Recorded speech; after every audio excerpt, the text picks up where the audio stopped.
কুমির আর শিয়ালের গল্প। একসময় এক শান্ত নদীর ধারে ঘন জঙ্গল ছিল। সেই নদীতেই থাকতো এক বড় সড়ো কুমির। সে খুব শক্তিশালী কিন্তু ভীষণ অহংকার। সে ভাবতো, আমার মতো শক্তিশালী প্রাণী এই জঙ্গলে আর কেউই নেই। আর সেই জঙ্গলেই থাকতো এক চালাক ও বুদ্ধিমান শিয়াল। সে কাউকেই কষ্ট দিত না, কিন্তু বিপদে পড়লে নিজের বুদ্ধি কাজে লাগাতে জানত। একদিন দুপুরবেলা সূর্যর খুব গরম। শিয়াল অনেক দূর হেঁটে ক্লান্ত হয়ে পড়ল। তার খুব তৃষ্ণা লেগেছিল। শিয়াল মনে মনে ভাবল, নদীতে গিয়ে একটু জল খেলে ভালো হয়। শিয়াল নদীর কাছে যেতেই পানির ভিতর থেকে ছপ ছপ শব্দ করে কুমির উঠে এলো। কুমির বলল, হা হা হা, আজ তো আমার ভাগ্য ভালো, দুপুরের খাবার নিজে থেকেই চলে এসেছে। শিয়াল একটু ভয় পেল, কিন্তু মুখে সেটা বুঝতে দিল না। সে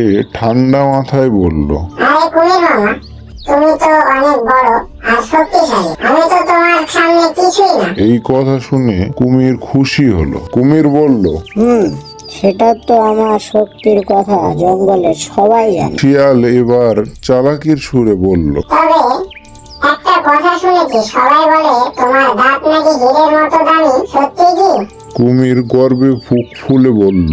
অবশ্যই, চাইলে দেখতে পারো। শিয়াল বলল, তাহলে একবার মুখ খুলে দেখাও, আমি জীবনেও এত দামি দাঁত দেখিনি। কুমির মুখ বড় করে খুলল।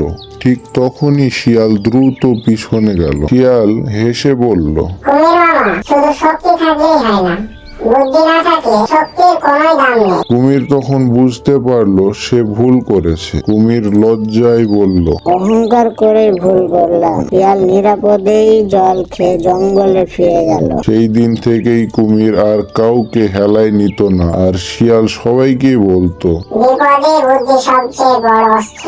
শিক্ষা, বুদ্ধি শক্তির চেয়েও বড়। অহংকার করলে সর্বনাশ হয়। ভিডিওটা যদি ভালো লেগে থাকে তাহলে এখনই লাইক দাও, আর আমাদের চ্যানেলটা সাবস্ক্রাইব করতে ভুলবে না। কমেন্টে জানাও এই গল্পটা তোমার কেমন লেগেছে। আবার দেখা হবে নতুন মজার কার্টুন গল্প নিয়ে। ধন্যবাদ।